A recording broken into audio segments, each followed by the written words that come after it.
எப்பொழுதுமே நமக்கு ஆறுதல் செய்கிறோம். எத்தனை பேர் இதை விசுவாசிக்கிறீர்கள்? எனக்கு ஆறுதல் கிடைக்கவில்லை என்று சொல்லி அநேக பேர்கள் வாழ்க்கையிலே சிக்கி தவித்துக் கொண்டிருக்கிறார்கள். எங்கேயாவது ஆறுதல் கிடைக்குமா என்று சொல்லி போய் சிக்கலிலே மாட்டிக்கொள்கிறார்கள். நீ ஆறுதல் கிடைக்குமா என்று சொல்லி நீ போகும்போது கொஞ்ச நாளைக்கு உனக்கு சந்தோஷம், ஆனால் தன்னுடைய வாழ்க்கையில முன்பிருந்த நிலைமையை காட்டிலும் நீங்கள் ஆறுதல் இல்லாமல் சிக்கி தவிக்கிறவராக மாற்றிக் கொள்கிறீர்கள். அவனவன் தன் தன் சுய இச்சையினாலே எழுப்புண்டு அப்புறம் சிக்குண்டு சோதிக்கப்படும். அவனவன் தன் தன் your own decision. நீங்க தெளிவாக புரிந்து கொள்ள வேண்டும். உன்னுடைய மூளை சொல்லுகிற பிரகாரமாய் நீ நடந்து கொஞ்சம் மாஸ்டர் பண்ணுங்க. உங்களுடைய மூளை சொல்லுகிற பிரகாரமாய் நீங்கள் நடந்து ரொம்ப அழகா தெளிவா சொல்லுங்க. நீங்கள் எப்படி என்றால்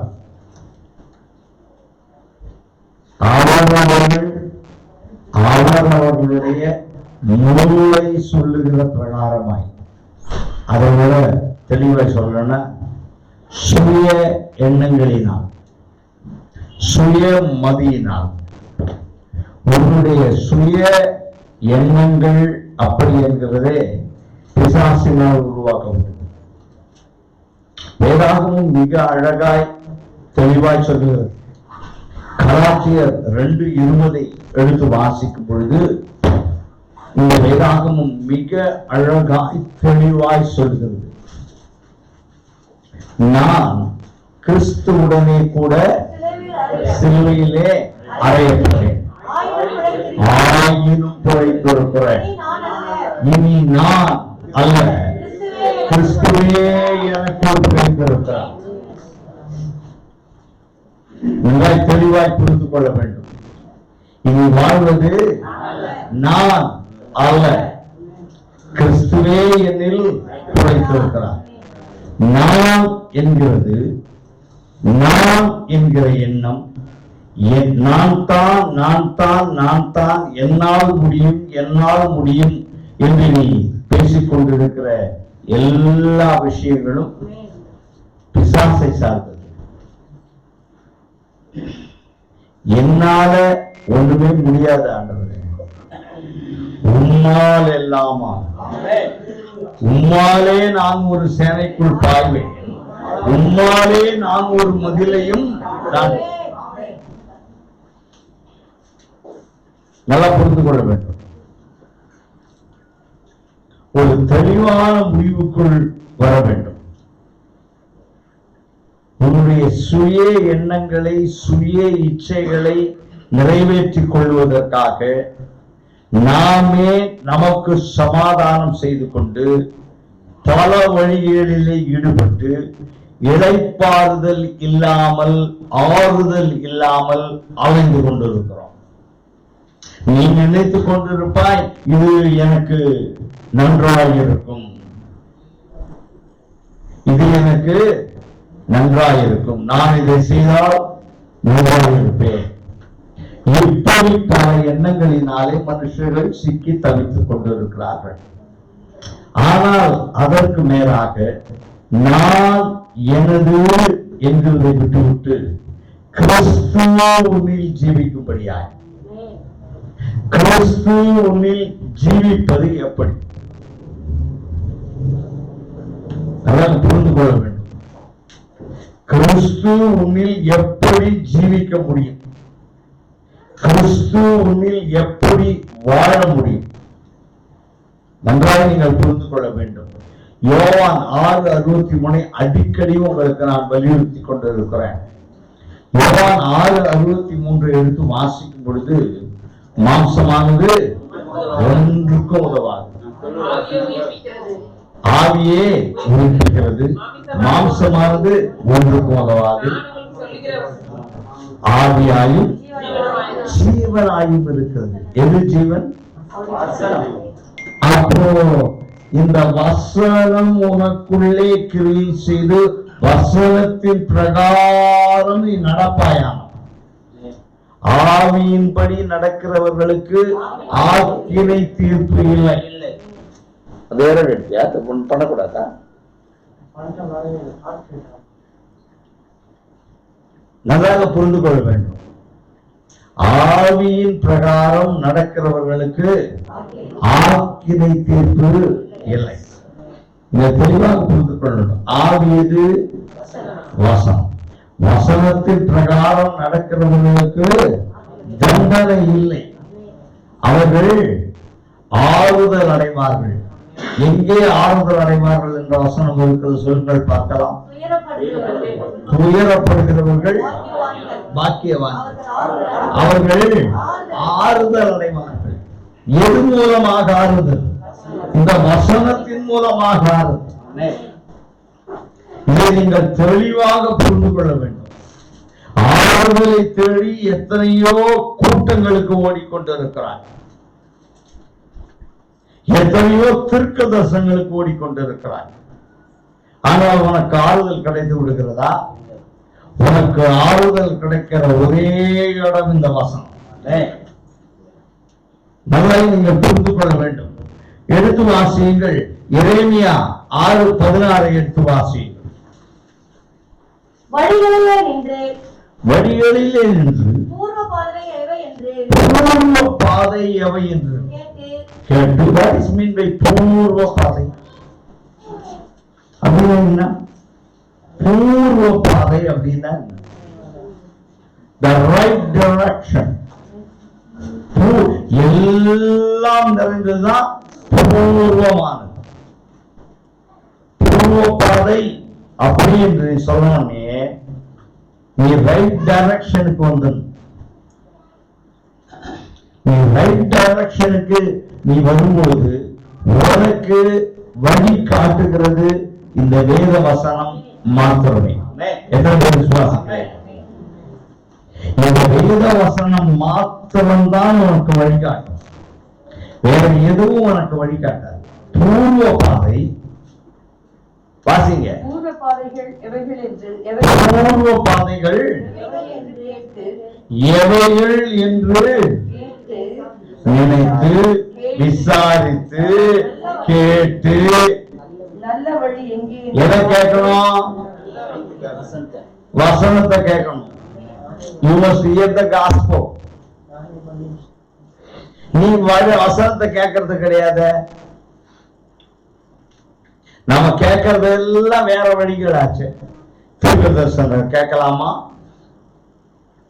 எகிரி எகிரி குதிக்கலாமா? பாடல்களிலே லயிக்கலாமா? இந்த மியூசிக்ல லயிக்கலாமா? இப்படித்தானே உன்னுடைய மனங்கள் போய்கொண்டிருக்கிறது. அல்லது இந்த சினிமாக்களிலே லயிக்கலாமா? யாருடைய பேச்சுக்களாவது மயங்கி கிடக்கலாமா? வேதம் சொல்கிறது பூர்வ பாதைகள் எது என்று கேட்டு விசாரி. யார் யாரமாய் கேட்கணும் அப்பொருள் மெய்ப்பொருள் காண்பது அறிவு. எல்லாம் சொல்றதெல்லாம் என்ன பண்ண முடியாது, கேட்க முடியாது. நான் இந்த வேதாகமும் என்ன சொல்லுகிறதோ இடர மாட்டாய், உன் கால்கள் இடராது, பிரச்சனையில் சிக்கிக் கொள்வதில்லை, ஆறுதல் இல்லாமல் அலைந்து திரிகிறது இல்லை. அதுக்கு ஒரு பேரை வேற வச்சிட்டாங்க எல்லாரும், ட்ரஸ்ட். எனக்கு ஒரே trust. You are not trust. You are not trusting God. You are not trusting the word of God. So you have trust. ஒரே ட்ரஸ்ட். எனக்கு என்னது? ஒரே ட்ரஸ்ட். அதுக்கு கிளாஸ் மேனேஜ்மெண்ட் கிளாஸ் வேற, ட்ரஸ்ட் மேனேஜ்மெண்ட். உன்னை ட்ரஸ்ட் மேனேஜ்மெண்ட் பண்ணுகிறதே எது? இந்த வசனம். இத படி முதல்ல. இது உனக்கு ஆறுதலை கொண்டு வரும். வாசிங்க அந்த வசனம். நல்ல வழி எங்கே என்று பார்த்து உன்னுடைய சுயம் சொல்லும் பொழுது நல்ல வழியில நீ என்ன பண்ணுகிறது இல்லை, உன் வாழ்க்கை அமைய போகிறது இல்லை. உன் சுயமாய் எடுத்துக்கொண்ட முடிவுகள் பிற்காலத்தெல்லாம் தெரியுது. நிறைய பேர் தன்னுடைய இளமை வேகத்துல சரியான முடிவுகள் எடுக்க முடியாத நேரத்துல எத்தனையோ பேர்கள் தங்களுடைய வாழ்க்கையில சிக்கி நிம்மதியை இழந்து தவித்துக் கொண்டிருக்கிறார்கள். இவர் நல்லவரு வல்லவரு அப்படின்னு சொல்லி போய் சிக்கி கொண்டு மாட்டிக்கொண்டு அழுகிறவர்கள் எத்தனையோ பேர்கள். 1 வருஷம் 2 வருஷம்.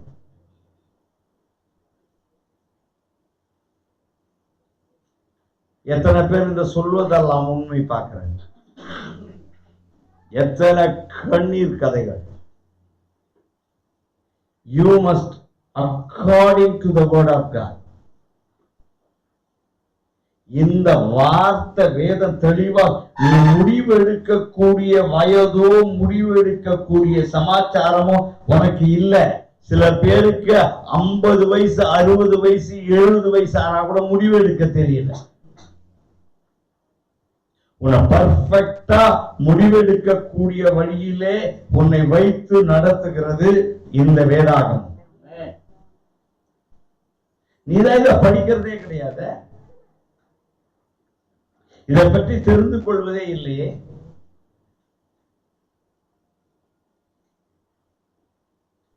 இந்த வேதத்தை நேசிக்கிறவர்களுக்கு மிகுந்த சமாதானம், அவருடைய பிள்ளைகளுக்கு அடைக்கலம் கிடைக்கும். இந்த வேதத்தை நேசிக்கிறவர்களாக நீ மாற்றப்பட வேண்டும். We are not the lovers of money. We are the lovers of God. We are the lovers of the word of God.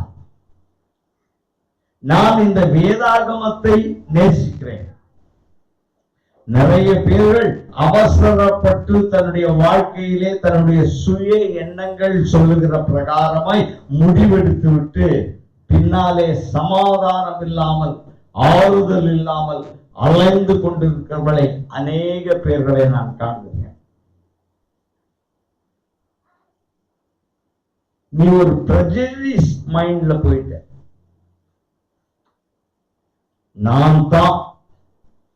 நான் எடுக்கிற முடிவுதான் சரி, யார் சொன்னாலும் நான் என்ன பண்ண மாட்டேன், கேட்க மாட்டேன்.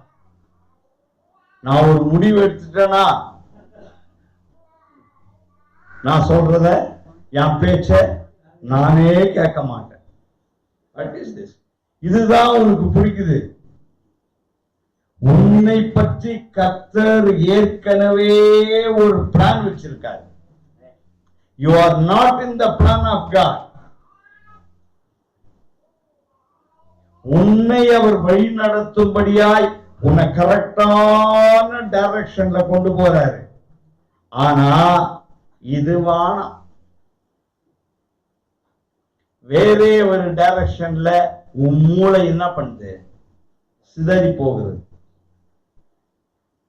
அடுத்த சமாச்சாரம் வேறே டைரக்ஷன்ல போய் யாரையாவது விழத்தள்ளலாமா? நல்லா இருப்பாங்க, இவங்க வலை விரித்து அவங்களை என்ன பண்ணுவாங்க, மாட்ட வச்சிருவாங்க. ஆனா வேதாகமம் சொல்லுகிறது, இந்த வசனத்தை வாசியனா கண்ணிகளுக்கு நீ தப்பி விடலாம், உன் கால் சிக்கிக் கொள்ளாதபடி பாதுகாப்பார். நீ முதல்ல இப்படி அப்படி ஓடுகிறதுனாலே ஒரு காரியமும் நடக்க போறது கிடையாது. தேவன் ரொம்ப அழகா சொல்றாரு, I am the creator. முதலாவது உன்னை உருவாக்கினவரும் உன்னை சிருஷ்டித்தவரும் சொல்லுகிறதாவது, முதல்ல நீ கர்த்தரால் உருவாக்கப்பட்டேன், நான் கர்த்தரால் உருவாக்கப்பட்டவன் அப்படின்னு நீ சிந்தித்துக் கொண்டிருப்பாயானால் உன் வழிகள் பிரமாதமாய் நடக்கும். தெளிவா நீ புரிஞ்சுக்கணும். உனக்கு பிரச்சனைகள் இல்லை. நிறைய பேர் கவலைகளிலே போய் சிக்கிக் கொள்கிறது, துன்பங்களிலே சிக்கிக் கொள்கிறது. யோசித்து யோசித்து உன் பாஷையிலே சொல்ல வேண்டுமெல்லாம் ட்ரஸ் ஆகிறது. ட்ரஸ் ஆன உடனே உனக்கு புஷ் ஆயிடுவேன். நல்லா புரிஞ்சுக்கொள்ளணும். The real trust management is in the word of God. இந்த வேதாகமத்தை வாசிப்பதே கிடையாது. நம்பிக்கையற்று திரிந்து கொண்டிருக்கிறாய். The word of God will give hope in your life. There is a hope for you. Hope in your life. நீ தெளிவாக புரிந்து கொள்ள வேண்டும், தெளிவாக சிந்திக்க வேண்டும். There is a hope for you. திரும்ப வாசிங்க.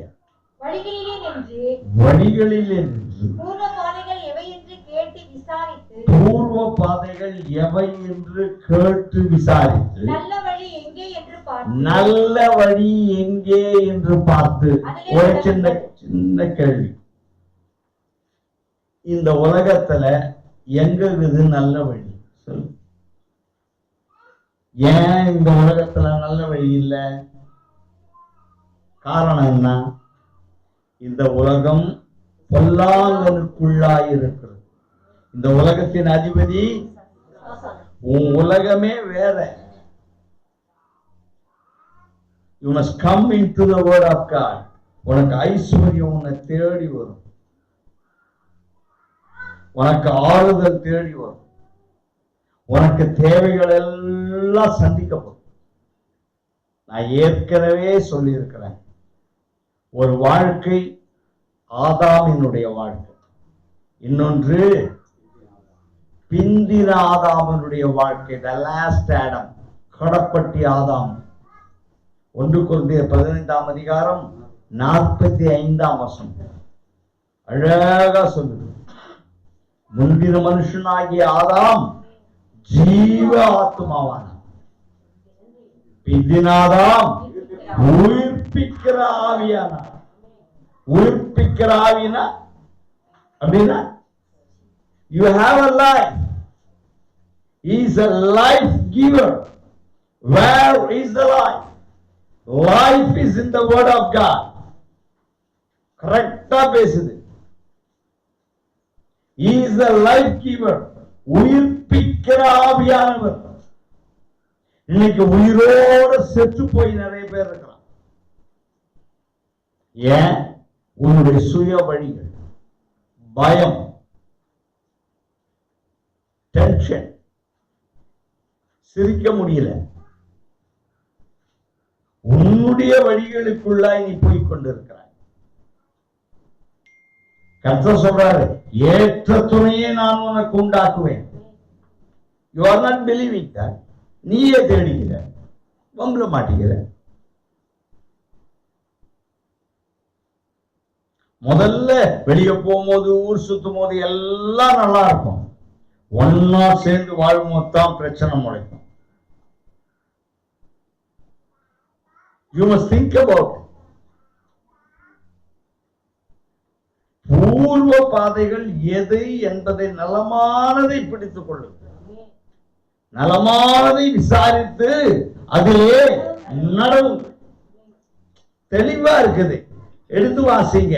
மத்தேயு சுவிசேஷம் 11ஆம் அதிகாரம் 29ஆம் வசனம்.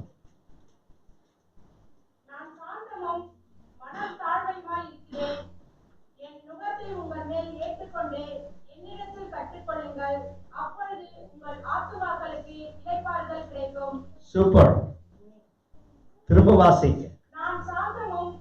நான் சாந்தமும் மனத்தாழ்மையுமா இருக்கிறேன். நல்லா கவனிச்சுக்க.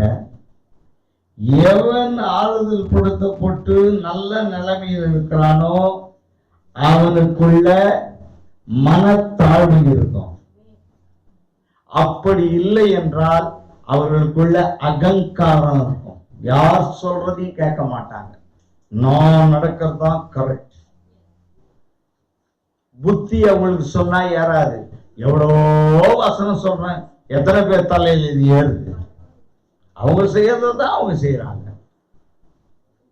சும்மா சர்ச்சுக்கு எங்க வீட்டுக்காரர் கச்சேரிக்கு போனாருன்னு வந்துடுறது, அவ்வளவுதான்.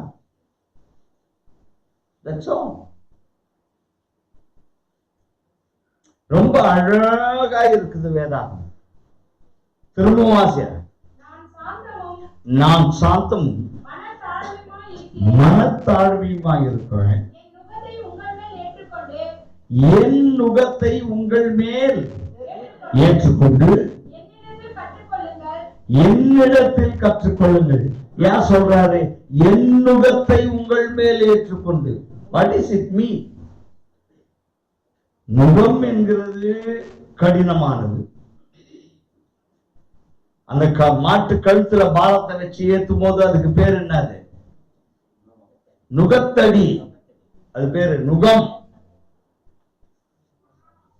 ஆனா என் நுகத்தை வைக்கிறேன் என்றாரு. அப்படின்னா அது தவறு. என் நுகத்தை அப்படின்னா அவருடைய நுகங்கள் புரிஞ்சுக்க. அவருடைய நுகம் மிருதுவாயும் பாரம் இருக்காது. அவனுக்கு என்ன அழகா சொல்றாரு பாரு. என் நுகத்தை வைக்கிறேன், என் சுமை லகுவாயிருக்கும், தீமை உன்னை அணுகுவது இல்லை. அவருடைய நுகங்கள் எது? இந்த வேத வசனங்கள். இந்த வேத வசனத்தை யார் யாரெல்லாம் ஏற்றுக்கொள்கிறார்கள், இந்த வேத வசனத்திலே யார் யாரெல்லாம் வாழுகிறார்கள், அவருடைய வாழ்க்கை லகுவாயிருக்கும். மத்தவன் தான் நாளைய தினத்தை குறித்து சிந்தித்துக் கொண்டிருப்பான். என்ன நடக்குமோ, எது நடக்குமோ, என்ன ஆகுமோ. You are worried about your future. ஐயோ என்னை எல்லாரும் கைவிட்டுருவாங்க பிறகு. இந்த வசனத்திலே நீ உறுதியாயிருப்பாயானால் நல்ல வழியில God will give you the proper match in your life.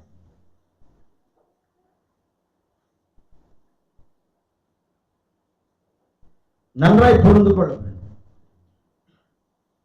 என் அன்பு யுவதிகள், என் அன்பு இளைஞர்கள், God will give you a right match in your life. நீ நினைத்துக் கொண்டிருக்கலாம் இது சரியானது என்று. நிறைய பேர்கள் போய் சிக்கிக் கொண்டிருக்கிறார்கள், வெளியே வர முடியாமல் தவித்துக் கொண்டிருக்கிறார்கள். குடிப்பழக்கம் கூட அப்படித்தான், போதை வஸ்துகள் பழக்கம் கூட அப்படித்தான். இன்னைக்கு விட்டுற மாதிரி இருப்ப, நாளைக்கு 4 ஃப்ரெண்ட்ஸ் சேர்ந்த உடனே கதை முடிஞ்சிடும். கதை திரும்பவுமா இந்த பழக்கத்துக்குள்ள. ஆனால் அதற்கு அந்த இன்பிட்வீன் கேப்ல இந்த வசனத்தை நீ ஏற்றுக்கொண்டு இந்த வசனத்தின் பிரகாரம் உன்னுடைய வாழ்க்கை இருக்குமானால் கர்த்தர் உனக்கு ஆறுதல் செய்வார்.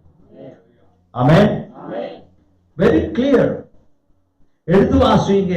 யாத்திராகமம் 33ஆம் அதிகாரம் 14ஆம் வசனம்.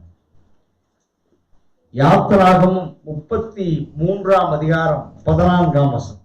அதற்கு அவர், என் சமூகம் உனக்கு முன்பாக செல்லும், நான் உனக்கு இளைப்பாறுதல் தருவேன் என்றார். என் சமூகம் உனக்கு முன்பாக செல், நான் உனக்கு இளைப்பாறுதல் தருவேன்.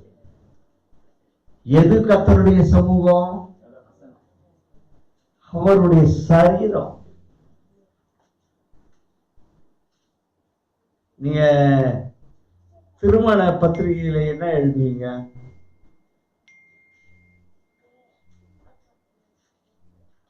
நல்லா யோசித்து பாருங்க. திருவாளர் ஒரு நீங்க இன்விடேஷன் கொடுக்கும் போது என்ன எழுதுவீங்க?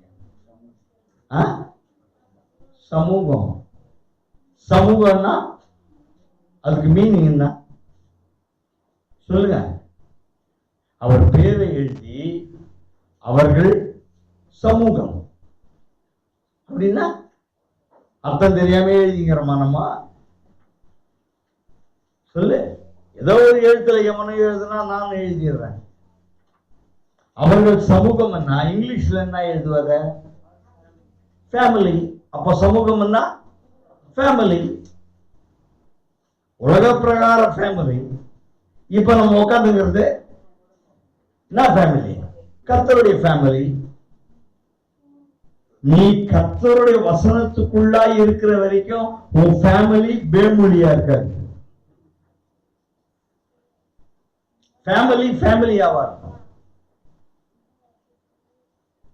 நல்லா புரிஞ்சுக்கோ. ஃபேமிலியில ஒரு பெரிய விரிசல் உண்டாகுது என்றால் அது உன் சுய எண்ணங்களினாலே, சுயத்தினாலே நீ நடந்து நீ சிக்கிக் கொண்ட பொழுது உனக்கு பெரிய விரிசல் உண்டாகுது. அது பிசாசினால் உருவாக்கப்படுகிறது. குடும்பத்தை சிதைக்கிறவன் யாரு? பிசாசு. இன்னைக்கு நிறைய பேர்கள் குடும்பம் நல்லா இருந்தாலே அந்த குடும்பத்தை ஏதாவது சொல்லி என்ன பண்ணலாம்? சிதைச்சு. இந்த மண்டுவுக்கும் அது தெரியாது. யார் சொல்ற பிரகாரமாகவோ நடந்து கொண்டு இருக்கும். ஏன்னா சுய புத்தி கிடையாது, சிந்திக்கிற புத்தி கிடையாது. அதான் போயிடுச்சு. யாருடைய கைப்பாவையாகவோ மாற்றப்பட்டு இருப்போம். ஏன்னா உன்னுடைய எல்லாம் உன்னுடைய நம்பிக்கை பூரா இந்த வேதாகமத்தை வசனங்களை விட்டு விலகி இதை சிந்திக்க முடியாமல் யாருக்கிட்டையோ போய் உன் மைண்ட் என்ன பண்ணிக்கலாம்? சிக்கிக்கொள்ளும். மாமா சொல்றதுதான் கரெக்ட்.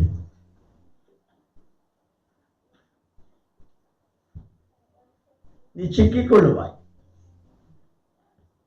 ஆனா இந்த வேதாகமத்தின் பிரகாரம் நடக்கும் பொழுது உன் கால்கள் விடங்குவதில்லை. அவர் சிக்கிக்கொள்ளாதபடி உன்னை பாதுகாப்பார். ரொம்ப அழகா சொல்லுது மத்தேயு 11:20. நம்ம ஏற்கனவே வாசித்தோம்னு நினைக்கிறேன். எஸ். ஏசாயா 57:2 எடுத்து வாசிக்க.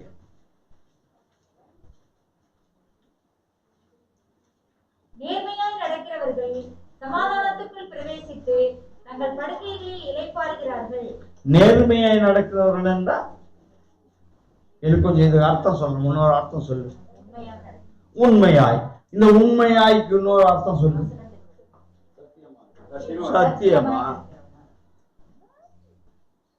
சத்தியத்தையும் அறிவீர்கள், சத்தியம் உங்களை விடுதலையாகும். நேர்மையாய் நடக்கிறவர்கள் அப்பனா என்ன? உண்மையாய் நடக்கிறவர்கள். உண்மையாய் என்றது கலோக்கியல் லாங்குவேஜ்.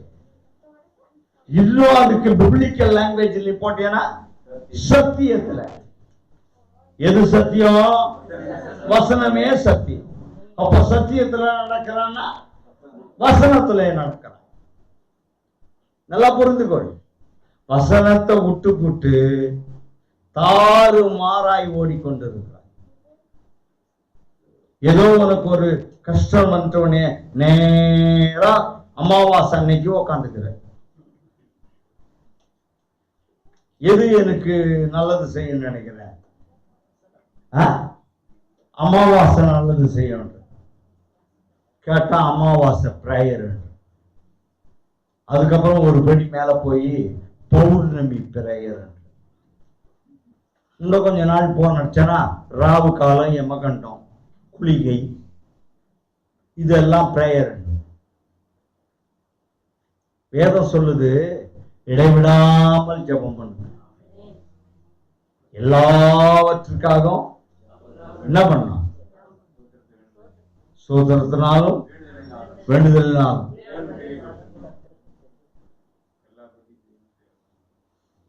எல்லா புத்திக்கும் தேவ சமாதானம், உங்களுடைய மேலான சமாதானம் உங்களை நிரப்பும், உங்கள் இருதயங்களை ஆட்கொள்ளும். நம்ம தான் நாள் குறிப்பிட்டு வச்சுக்கிறவன். நாள் பார்க்கிறவர்களும் அஞ்சனம் பார்க்கிறவர்களும் குறி சொல்லுகிறவர்களும் இரண்டாம் மரணமாகிய அக்னி கடலிலே தள்ளப்படுவார்கள். நீ அமாவாசை உட்காந்துங்கிற, சரிப்பா நான் ஒத்துக்கிறேன், தப்பா எடுக்காது. லாக்டவுன் ஆகி எத்தனை நாள் ஆகும் சொல்லு? நிறைய பேர் கூட்டம் கூடக்கூடாது அப்படின்னு வச்சு எத்தனை நாள் ஆகுது சொல்லு? அப்போ எத்தனை அமாவாசை போயிடுச்சு சொல்லு, எனக்கு பதில். அப்ப அந்த 6 அமாவாசையை நீ அட்டன் பண்ணலையே, செத்துட்டியா நீ சொல்லு? அப்ப அமாவாசையில் ஒண்ணும் கிடையாது கண்ணு, எங்க அப்பாவின் ஆசையில் இருக்கு. What is it? இது இந்த வேத வசனம். இது உன்னை பாதுகாத்துக் கொண்டிருக்கிறது. நிறைய பேர் டாக்டர் இடத்துல போய் மாசம் 200 ரூபாய் 300 ரூபாய் இதுக்கு கேட்டா ரெகுலர் செக்அப். டாக்டர்கிட்ட போன உடனே அவர் உட்கார வச்சு உன்னை பார்த்த உடனே உனக்கு இப்படி நேரிட்டு இருக்குதுன்னு சொல்றாரா? ஜுரம் வந்துதா? இல்ல சார். தலைவலிக்கிற மாதிரி இருக்குதா? இல்ல சார். முதுகு வலிக்குதா? இல்ல சார். அப்ப நல்லா யாரை கேட்டு தெரிஞ்சுக்கினாரு? இது ஜோசியம் சொல்ற மாதிரி. இப்பதான் இந்த லாக்டவுன்ல டாக்டரையே பார்க்க முடியல, இவன் பயந்து போய் உட்காந்துக்கிறாரு. டாக்டரை பார்க்கலன்னு செத்துட்டியா நீ எல்லாம்? நல்லா புரிஞ்சுக்க, இது உன்னுடைய மைண்ட் செட். நான் இவரை பார்த்தா தான் சரியாவேன். நான் எத்தனையோ டாக்டர் கிட்ட போனேன், இவர் தான் ராசியான டாக்டர். ராசியாவது அவன் வீட்டுல தகராறு நடந்துன்னு இருக்கும், ஆனா இங்க பவ்யமா அவர் பேசிட்டு இருப்பார், சமாதானம் இல்லாமல். எனக்கு எத்தனையோ டாக்டருடைய வாழ்க்கையை தெரியும், சமாதானம் இல்லாமல் அலைந்து கொண்டிருக்காங்க. உனக்கு ஆறுதல் செய்கிறவர் இவர். ரொம்ப தெளிவாய் நடக்குது, நேர்மையாய் நடக்கிறவங்க. எப்படி நடக்கிறவங்க? நேர்மையாய்னா உண்மையாய். இன்னொரு படி மேல போனா சத்தியத்தின் பிரகாரமாய், சத்தியமாய். எது சத்தியம்? வசனமே சத்தியம். எது ஆவி? ஆவியின்படி நடக்கிறவர்களுக்கு திருப்தி இல்லை. எப்ப சிரிச்சுக்கிட்டு இருப்ப, லூசு கூட எப்ப சிரிக்கும். ஒவ்வொரு சிரிப்புக்கும் ஒவ்வொரு அர்த்தம் இருக்கு. என்எஸ் கிருஷ்ணன் ரொம்ப அழகா சொல்லி இருப்பாரு, நல்லா புரிஞ்சுக்கணும். அந்த என்எஸ் கிருஷ்ணன் சொன்னதை தான் நம்ம இவர் சொல்லிக்கிட்டு இருந்தார். அவர் பேரு என்ன மறந்து போட்டார். ஒரு கண்ணு இப்படி இருக்குமே,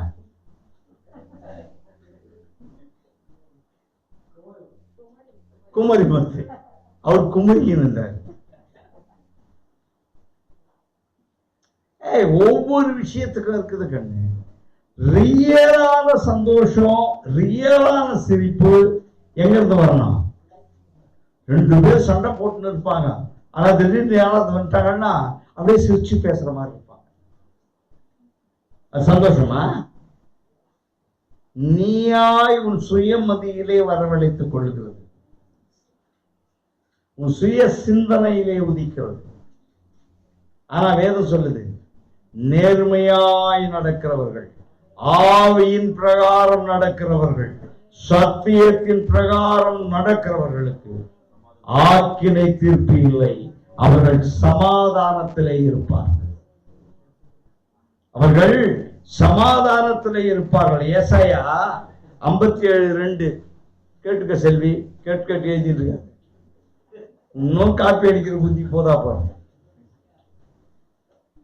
ஏன்னா சிந்தனை நம்ம இங்க இருக்கிறத உட்காந்து நாச்சோ பீரா திறக்கிற மாதிரி புரியலையே மேட்ரு. நல்லா புரிஞ்சுக்கணும். You must concentrate in the word of God. இது படுறா படுறா படிக்கலாம் சோறு இல்லை. சோத்துக்காகவே படிச்சுட்டு இருப்பான். அவனுக்காகவா படிப்பான் அவன்? சொல்லு. முட்டி போட்டுக்கணும் தான் படிக்கும். அடுத்தது எப்படி? அது எவ்வளவு நேரம் முட்டி போடுவான். சொல்லு. 119 சங்கீதத்தை அவன் கையில கொடுத்துட்டு முட்டி போட்டு பண்ணாடா அவன் நிலைமை என்னடா? திங்க் பண்ண கொஞ்சம். இப்படியெல்லாம் கஷ்டப்படுத்தாத கண்ணு. உனக்கு எப்படி விருப்பமா அப்படி இதை விரும்பி படி. இதை விரும்பி பார். நீ விரும்பி பார்க்கறதுனால்தான் சித்தி பார்த்துட்டு இப்ப சித்தி 2 பார்த்து நீ விரும்புறதுனால தானே பாக்குற. என்ன ஆச்சுன்னே தெரியல. இவன் அச்சு புச்சி வந்து சேர்த்துட்டான். அடுத்த எபிசோட சொல்றான். நல்லா திங்க் பண்ண. Just you think about it. நேர்மையா நடக்கிறது. முதல்ல கர்த்தரிடத்துல அவருடைய வழியில நடக்கிறவர்கள். மத்தேயு 11:29 எடுத்து வாசியனா, கர்த்தரிடத்தில் கற்றுக்கொள்ளுகிறவர்கள். இந்த வசனத்தை கற்றுக்கொள்ளுகிறவர்கள் நல்லா புரிஞ்சுக்கணும். வருத்தப்பட்டு பாரம் சுமக்கிறவர்களே, நான் உங்களுக்கு. ஒருவேளை உன் வாழ்க்கையில வருத்தத்துல, கவலையில, கண்ணீரில ஆறுதல் இல்லாமல் ஓடிக்கொண்டிருப்பாயானால், என் அன்பு சகோதரா, என் அன்பு சகோதரி, இந்த வசனம் உன்னை அழைக்கிறது. வருத்தப்பட்டு பாரம் சுமக்கிறவர்களே, என்னிடத்தில் வாருங்கள். கர்த்தரிடத்தில் மறந்திருப்பாயா? உன்னுடைய வழிகள் பெரிய வழிகள் என்று நினைத்துக் கொண்டு ஓடிக்கொண்டு இருக்கிறாய். பணம் சம்பாதிப்பது வாழ்க்கை அல்ல. பணம் மட்டுமே உனக்கு ஆறுதலை என்ன பண்ணது கொண்டு வந்து விடாது.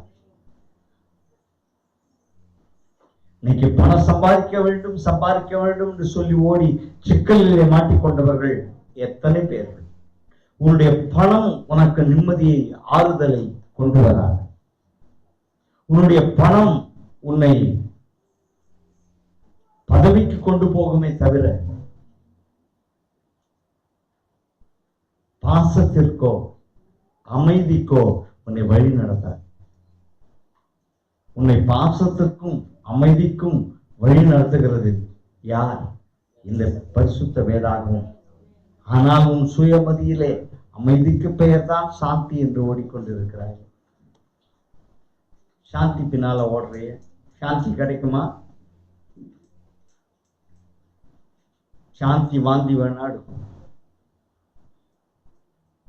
Just think about it. சிந்தித்து பாரு.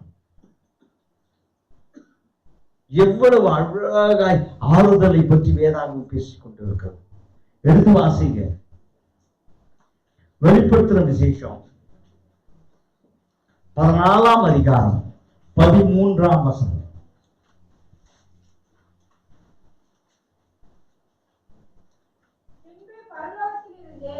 பின்பு பரலோகத்திலிருந்து ஒரு சத்தம் உண்டாக கேட்டேன். அது கர்த்தருக்குள் மரிக்கிறவர்கள் இது முதல் பாக்கியவான்கள் என்று எழுது. அவர்கள் தங்கள் பிரயாசங்களை விட்டொழிந்து இளைப்பாறுவார்கள். இதெல்லாம் செத்து போயிட்டா சாவுக்கு வசனம் பேசிட்டு இருப்பான். இவன் குச்சி போட்டு செத்துட்டு இருப்பான். இவர் மைக்க குச்சி எனக்கு கர்த்தருக்குள் மதிக்கிறவர்கள் பாக்கியவான்கள். அவர் கர்த்தருக்குள் அமைச்சார் சொல்லு. கஞ்சாச்சி செத்து போயிருப்பான். அவர்கிட்ட கர்த்தருக்குள் மரித்தார், அவர் பரலோகத்திலே கர்த்தரோடு வீச்சு இருக்கிறார். ஏன்னா நீ 1000 ரூபாய் இவருக்கு கிடைக்கணுமே. நல்லா சிந்திச்சு பாரு. வேதம் சொல்லுது கர்த்தருக்குள் மரிக்கிறவர்கள் அப்படின்னா, கர்த்தருக்குள் மரிக்கிறது என்றால் கலாத்தியர் 2:7 திரும்பவுமாய் உங்களுக்கு ஞாபகப்படுத்துது. இனி நான் அல்ல. அழகான பாட்டு கூட இருக்குது. உந்தன் சுயமதியை நேரின்றுகந்து சாயாதே, அதில் மகிழ்ந்து மாயாதே, அதில் மகிழ்ந்து மாயாதே.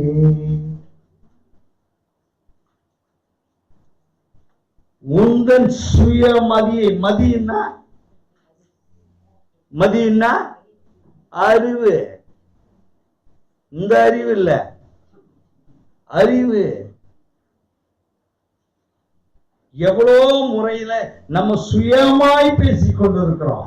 அறிவை பற்றி வேதாகமம் பேசவில்லை, ஞானத்தை பற்றி பேசுகிறது. கர்த்தருக்கு பயப்படுதலே ஞானத்தின் ஆரம்பம். Fear of the Lord. இந்த வசனத்துக்கு நடுங்குகிறவனையே நான் நோக்கி பார்ப்பேன். அப்போ உன் வாழ்க்கையில உன் மைண்ட்ல எது இருக்கணும்? கர்த்தருடைய வசனம் இருக்கணும். அதை எல்லாத்தையும் விட்டுட்டு எங்கேயாவது போய் எப்படி ஆவி வந்தது தெரியுமா பிரதர்? எங்க இட்டு இல்லையா பிரதர்? எப்படி வந்தது தெரியுமா? எப்படி வந்தது? ஒரு சபைக்குள்ளாய் பிரவேசித்தேன். நான் போய் நேரா சேர்ல உட்காரப்போம். உட்காராத பக்கத்துல உட்காந்து பக்கத்துல. சரி பக்கத்துல உட்காந்து என்னத்துக்கு கொஞ்ச நேரம் ஆச்சு. எல்லாம் தோத்துறோம் தோத்துறோம் தோத்துறோம் தோத்துறோம் தோத்துறோம் தோத்துறோம் தோத்துறோம். கணமூடு கணமூடணும். மட்டும் கண் திறந்துங்க. எல்லாரும் கண்ணை மூடிட்டு யாரு மட்டும் கண் திறந்துங்க? பாஸ்டர் மட்டும் கண் திறந்துங்க. தோத்துறையா ஐயா, தோத்துறையா, வந்துட்டீங்களாயா, வந்துட்டீங்களாயா, வந்துட்டாயா, வந்துட்டாயா. என்னடா வந்துட்டீங்களா? வந்து நான் கண் திறந்துக்கணும் உடனே. என்னடா வந்துட்டீங்களா? யார் வருது? யார் ஒருத்தர் வராது போலகுது. அவருக்கு பெரியவர் போலகுது. அவங்க எழுந்து நம்ம இடம் கொடுக்கலாம். அவர் வச்சோம் பாத்துங்க. ஐயா வாங்கய்யா தோத்துறையா. யார் சத்தத்தை அப்ப கூட சொல்றான் பாரு. என்ன சொல்றான்? யார் சத்தத்தை கேட்டு வட்டிக்கல. அப்ப இவ்வளவு பேர் கத்திக்கிறான், அவன் சத்தம் கேட்கல. யார் சத்தத்தை கேட்டு அப்போட சுயம் வேலை செய்து பாருங்க. யார் சத்தத்தை கேட்டு வந்தீங்களா? வாங்க வாங்க வாங்க வாங்க உட்காருங்க உட்காருங்க. உட்காடுறான். அது வெறும் சேராதான். என்னடா இது? நான் கேட்டா தெரியும். ஐயா ஆவியானவர் வராங்க. அப்போ உன் கண்ணுக்கு மட்டும்தான்டா தெரிஞ்சுது. எவன் பொண்டாட்டி பத்தினியோ அவன் கண்ணுக்கு தெரியாதுடா.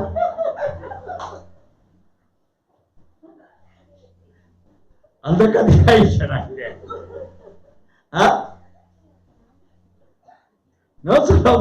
ஐயா மலை மேல வந்துட்டீங்களா? வந்துட்டீங்களா? எங்கடா எவன் பொண்டாட்டி வந்து பத்தினியா பொண்டாட்டி அவன் ஐயோ தெரிஞ்சு அந்த கதையால ஆயிடுச்சு. சிந்திச்சு பாருங்க. என்ன பிரசங்கம் பண்ண கூப்பிட்டான். நான் முதல்ல அந்த சேரத்துக்கு தூரம் போட்டவனே நான் அவன் கண்ணுக்கு ஆவியான கீழே விழுந்தாரு. தெரிஞ்சுதான் என்ன இதை எடுத்து வந்து எல்லார்கிட்டும் பூட்டி இருக்கிற அவர் எங்க வீற்றிருக்கிறார்? எங்க எங்க? அவருடைய சரீரத்துல. எது அவருடைய சரீரம்? எது சபை? அப்ப எங்க வீற்றிருக்கிறாரு? அவன் இதை விட்டுட்டு சேர்ல உட்கார வச்சுக்கிறீங்களா? அவரை அதுக்கு ஒரு இதுவே போட்டு வச்சுக்கிறான். இவன் யாரும் ஷால் போட்டிருப்பான் பாருது, ஜிஜின்னு ஒரு ஷால் போட்டு வச்சுக்கிறான். ஃபர்ஸ்ட் அப்படியே சேரத்துக்கு அடுத்துக்கு போட்டு இவன் பிரசங்கம் பண்ணிட்டுமா வானாமான்னு. நல்லா கவனி, வானானா போயினே. தன்னுடைய சுயத்தை காட்டக்கூடாது. பல வருடங்களுக்கு முன்பாக ஒரு எப்படி இருந்தாலும் 30 வருஷம் கன்னிகாபுரத்துல ஒரு மீட்டிங் வச்சிட்டாங்க. ஆனா நீ ஒரு 7 மணிக்கெல்லாம் வந்தேன்னா இன்னும் டைம் சொன்னாட்டா போயிடுவேன். நான் போய் உக்காந்துக்கிறேன். சும்மா பாட்டு பாடுறான் பாட்டு பாடுறான் பாட்டு பாடுறான் பாட்டு பாடுறான். நானும் நெஞ்சிக்கினே நாடா இவன் ஒரே பேச்ச கொடுக்குறாங்க. கூட்டத்துக்கு பேர் நற்செய்தி கூட்டம். 9:15 அண்ணா பேசணும்னு கொடுத்தான். எப்பா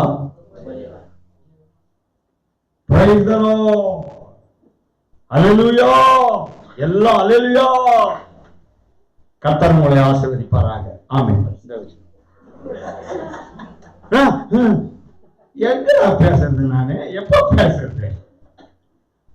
நீ பாட்டு கூட்டம்னு வச்சுக்கடா போட்டு நற்செய்தி கூட்டம் என்ற அந்த நற்செய்தி கூட்டம் தேவனுடைய வசனம் சொல்லணும். ஐயா பேச மாட்டேன். கூட்டம் முடிகிற நேரம் எல்லாம் வீட்டுக்கு போனோம். நாளைக்கு வந்தியானா செய்தி பேசுவேன், இல்லைன்னா கிடையாது. நாளைக்கு போய் நற்செய்தியை சொன்னேன். கரெக்டா அலறி கட்டிக்குது. 7:30 மணிக்கெல்லாம் கையில கொடுத்துட்டாங்க. ஏன்னா இவன் சுய திறமையை காட்டணும். போஸ்ட் வச்சு இவரை என்ன பண்ணிக்கணும்? பிரபலமாக்கி கொள்ள வேண்டும். 2000 போஸ்டர்ஸ். ஆனா 2000 துட்டு வாங்கிடுவான். 1000 கூட அடிக்க போறேன். எங்கடா 2000 போஸ்டர் ஓட்டுறதுக்கு இடம் இருக்குது சென்னையில? 10,000 500 போஸ்டர் ஓட்ட முடியுமாடா முதல்ல உன்னால? உன்னை சுயமாய் விளம்பரப்படுத்திக் கொள்ள வேண்டும். அந்த விளம்பரத்தின் மூலமாக கேவலமான ஒரு ஆதாயத்தை பெறணும். கர்த்தருடைய ஆசீர்வாதமே ஐஸ்வர்யத்தை தரும். அதனுடைய அவர் வேதனை மாட்டிக்கோ. தெளிவாக பேசுகிறது வேதாகம். நீ முதல்ல கர்த்தருக்குள் மரித்திருக்கும். You must die for this word of God. உன்னுடைய சுயம் செத்து இருக்கணும். நிறைய சபைகள்ல கூட பாஸ்டேட் கமிட்டின்னு ஒண்ணு இருக்கும். அதுல எல்லாரும் நான் தான் ஆடின்னு இருப்பான். ஐயர் என்ன சொல்றது? ஐயர் வாழ்ல என்ன சொல்லுகிறது? வாழ்த்தா வச்சுன்னு வரணும்.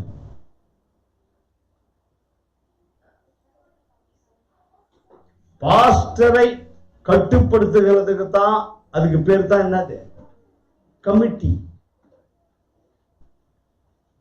4 பணக்காரன் இருப்பான், அவன் தான் நடத்திக்கிட்டு இருப்பான். அவன் சொல்றதான் கேட்டு இவர் கை கேட்க உட்காந்துட்டு இருப்பார். என்ன மாதிரி இவரு? அவன் ஆடுறாராமா ஆடுறாராமா ஆடுறாராமா ஆடுறாராமா அவன் சொல்ல சொல்ல இவர் ஆடிக்கிட்டு இருப்பான்.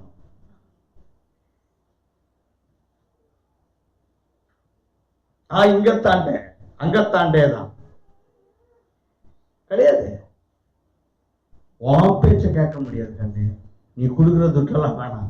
இதை விட கோடி கோடியை கத்தர் தருவார். ஒரு வாசல் அடைக்கப்பட்டால் 7 வாசலை கத்தர் தருவார். நீ நினைச்சிட்டு இருக்காத உன் தலைமையில் இது நடக்குது. சபைக்கு தலையாரு நல்லா சிந்திச்சுக்கோ. நீ குடும்பத்தின் தலைவர்னு ரொம்ப ஆடாது. எல்லாரும் பிச்சை எடுக்க போயிடுறாங்களா? உன் படத்தை தொடக்கிறது கூட ஆள் இருக்காது. 3வது நாள் பால் ஊத்திட்டு போயிட்டே இருப்பான். இன்னைக்கு செத்தா நாளைக்கு பால். அதுக்கு வேற சொல்லுவான், பேர் வேற, உடல் பால். நல்லா சிந்திச்சு பாரு. Everybody is liking your money, not you. நல்லா புரிஞ்சுக்கோ. ஏர் லைக்கிங் யுவர் மணி, உன் சொத்து. நல்லா புரிந்து கொள்ள வேண்டும். வேதாகமம் தெளிவாய் சொல்லுகிறது, நீ கர்த்தருக்குள் மதித்திருப்பாயா, நீ பாக்கியவானாயிருப்பாய், உனக்கு ஆறுதல் கிடைத்துக் கொண்டிருக்கும், இளைப்பாறுதலே நீ பிரவேசிப்பாய். நீங்க நிம்மதியா இருந்தா போய் அங்க நிம்மதியா இருக்க முடியும். நீ இங்கேயே நிம்மதியா இல்லையே, அலைந்து திரிந்து கொண்டிருக்கிறாயே, எங்கே நிம்மதியே?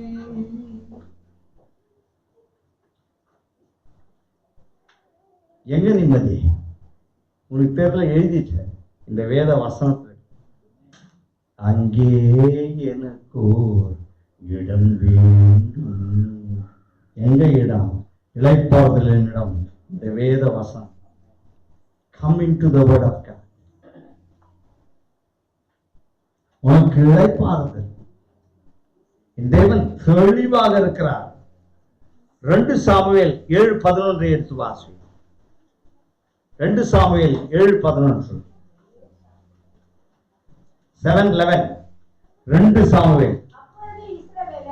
அப்பொழுது இஸ்ரவேலர்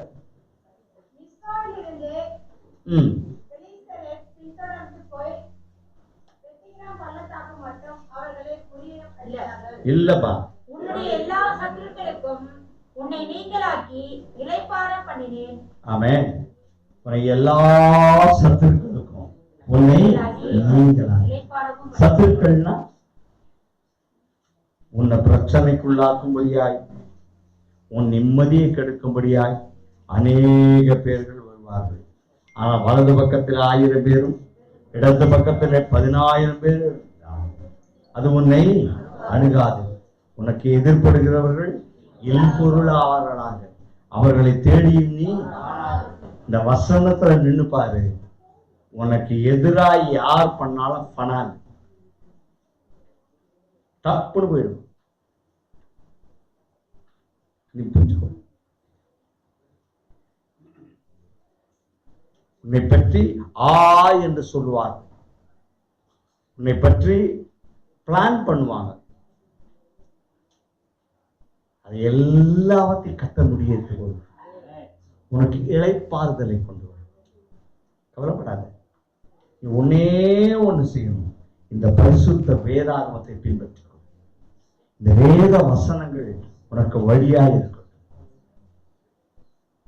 இதுல பூர்வ பாதை எது என்று பார்த்து சிந்தித்து நடந்து கொள். உனக்கு இளைப்பாறுதல் கிடைக்கும். நீ பாக்கியவானாயிருப்பாய், நீ பாக்கியவதியாயிருப்பாய், இளைப்பாறுதலுக்குள் பிரவேசிப்பாய். நிம்மதியா எப்ப பார்த்தாலும் முகத்துல என்ன இருக்கான்? சிரிப்பு இருந்து கொண்டு இருக்கும். இல்லைன்னா மூஞ்சி எப்படி இருக்கு தெரியுமா? அப்படியே மூஞ்சி வெடிக்கும். எண்ணெய் சட்டியா இருக்கும் மூஞ்சி, கரிச்சட்டியா இருக்கும். முகம் பார்க்கறதுக்கே பிரகாசமா, எப்பொழுதுமே நீ சிரிச்சுக்கிட்டே, சாவும் போது கூட சிரிச்சுக்கினே செத்துருவ. சிரிப்பு வாழ்க்கையில ஆனந்தம் பொங்கி வழியும், ஆசீர்வாதங்கள் பொங்கி வழியும், நன்மை கிடைக்கும்.